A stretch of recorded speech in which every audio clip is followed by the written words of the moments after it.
Hey, welcome! If you're here, it's probably because you're looking for a way to find a little bit of calm in all the chaos of personal finance. Well, for the next few minutes, think of me as your coach. We're going to build a practical day-by-day checklist to do exactly that. Okay, let's get into it. So let me guess, you're probably someone who does everything by the book. You earn a pretty good salary, you always pay your bills on time, you're even managing to put some money away for the future. By all accounts, you are being financially responsible. And yet, there's still that little hum of anxiety in the background, isn't there? You find yourself constantly, maybe even obsessively, checking your banking app, or you run through these endless what-if scenarios in your head. Or maybe you just hesitate over tiny purchases, even when you know you can afford them. Look, I really want you to hear this. That feeling is incredibly common. It's this weird paradox of modern life. But the solution, well, it's surprisingly ancient, and it's something we can turn into a daily practice, starting right now. So that's the big question we're going to tackle today. Why does this anxiety stick around? And, way more importantly, what's the mental toolkit we can build to finally get some peace of mind? Let me introduce you to your mindset coach for this session, Epictetus. Now, this guy was born into slavery almost 2,000 years ago and went on to become one of the great Stoic philosophers. His wisdom isn't just some dusty old theory, it's a practical, hands-on guide, a perfect antidote to the exact financial anxiety we feel today. All right, let's start with the absolute foundation. This is the habit that everything else is built on. It's all about mastering the single most important distinction for your peace of mind, really, truly understanding what you can and cannot control. Just take a look at this breakdown. Epictetus taught that almost all of our stress comes from obsessing over that column on the right: the economy, market swings, our exact salary, even random chance. The daily habit we're building is to consciously shift our entire focus over to the column on the left. Why? Because those are the only things we truly command: our effort, our choices, and our work ethic. Let's make this super real. Say you're up for a big promotion at work. You control the preparation, right? You can polish your resume until it shines. You can practice for that interview until you know it inside and out. That's your domain. But the final decision, who gets the job, that's completely out of your hands. The practice here is to pour every ounce of your energy into steps 1 and 2. And then, and this is the hard part, consciously let go of step 3, accepting whatever happens with calm. And this is your mantra for that first habit. Think about it like rolling dice. You control your effort. That's the throw. How you aim, how you release the dice. But the numbers that actually come up, that's the roll of the dice. That's totally up to chance.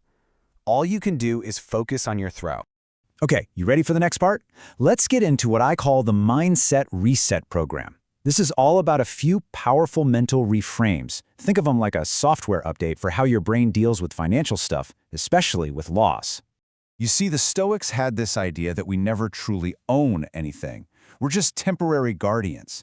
This reframe, it's designed to get rid of what Epictetus called thief fear, that constant, draining anxiety that we're about to lose what we have. So here's the deal. When an investment takes a nosedive or you get hit with a big unexpected bill, your new mental script isn't, "Oh no, I lost my money." It's, "I have returned it. It was a loan from the universe and that loan has simply ended." Seriously, practice saying this to yourself. It takes all the anger and panic out of the situation.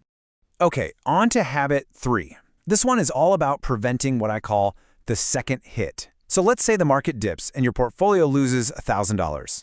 Okay, that's the first financial hit. It stings. But then you spend the next 8 hours angry, anxious, and just replaying it over and over in your mind. That right there, that's the second hit.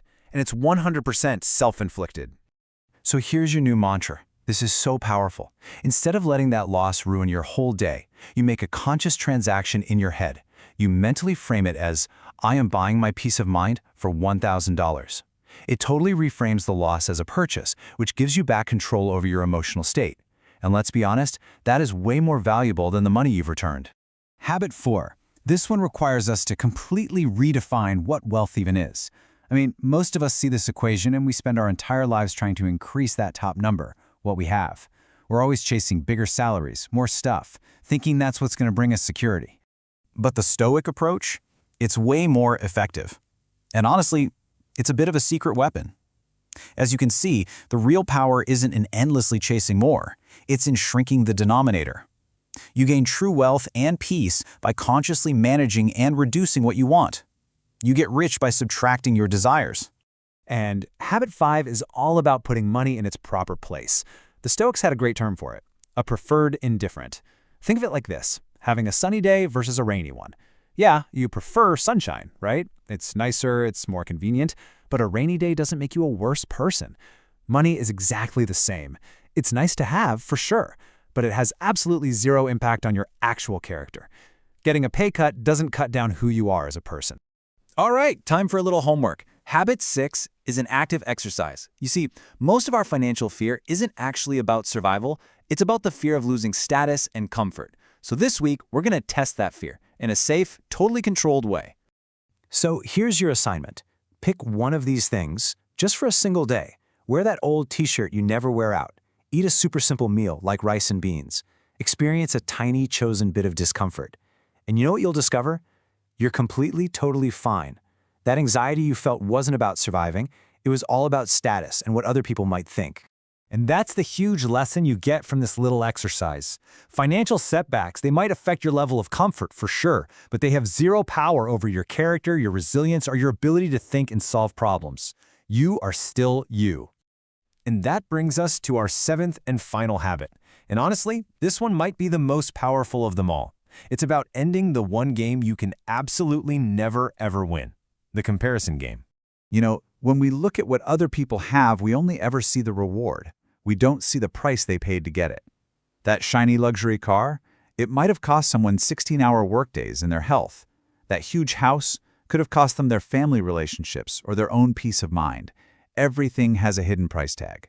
And this is the question you have to ask yourself every single time you feel that little pang of envy. Look at their whole life, the reward and the hidden price, and then ask yourself, would I honestly trade my peace to have what they have? I'm betting that more often than not, the answer is a hard no. And right then, in that moment, the envy just disappears. Because at the end of the day, that's the whole goal, isn't it? When you stop obsessively benchmarking your life against everyone else's, you are finally truly free to just live your own. And that is the ultimate financial freedom. It's not a number in a bank account. It's a state of mind.